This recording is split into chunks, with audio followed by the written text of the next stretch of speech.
ఆ భూములు ఎవరికి ఇస్తారమ్మా మరి? వాళ్ళు ఆక్రమించాలని సార్, మంత్రులు ఆక్రమించి 100 కోట్లు ఏలవగలిగింది కదా. ఇప్పుడు హైవే రేట్ వస్తుంది, మేము వచ్చినాక కలెక్టరేట్ వచ్చింది. ఇప్పుడు ఉంది దానికి యాలువే ఉంది కదా, ఈడుండద్దు ఇక్కడ. పేదోడు పొట్ట కొట్టాలి, ఈయన తీసి ఎటైనా తిమ్మని మమ్మని చేయొచ్చని అధికారం వాళ్ళ చేతిలో ఉంది కదా సార్. ఇప్పుడు ఆ భవనంలో ఉన్న మాకేం సుఖమవుతుంది? ఒక పూట తింటే ఒక పూట లేదు.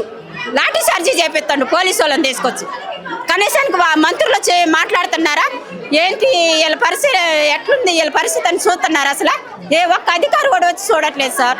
మొన్న పొంగులేటి శ్రీనివాసరెడ్డి ఏమంటాడంటే కావాలని పార్టీ వాళ్ళు మాట్లాడిపిస్తారు, మీరంతా డబ్బులు తీసుకొని మాట్లాడుతున్నారని నేను చెప్పేసి అంటా ఉన్నాడు. లేదు సార్, డబ్బులు వాళ్ళు తింటున్నారు.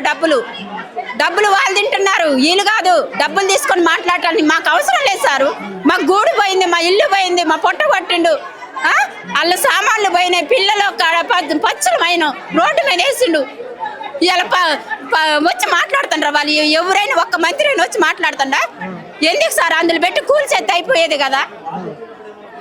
ఈ జనానంతా అందులో పెట్టి కూల్చేస్తే ఆ జేసీపీలతో చచ్చిపోదు, ఇంకా గొయ్యి తీసి కోతలు పాతి పెట్టొచ్చు కదా.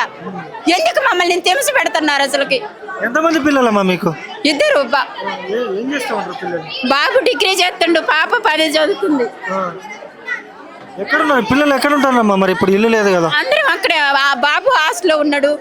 మరి మేము ఇట్లా ఉన్నాం కదా, ఆయన ఏం చదువుకుంటాడు సార్? మరి మా అమ్మ నాన్న రోడ్డును పడ్డారు, మాకు ఇల్లు అనేది లేదు. పిల్లలకి ఎట్లుంటది చెప్పు?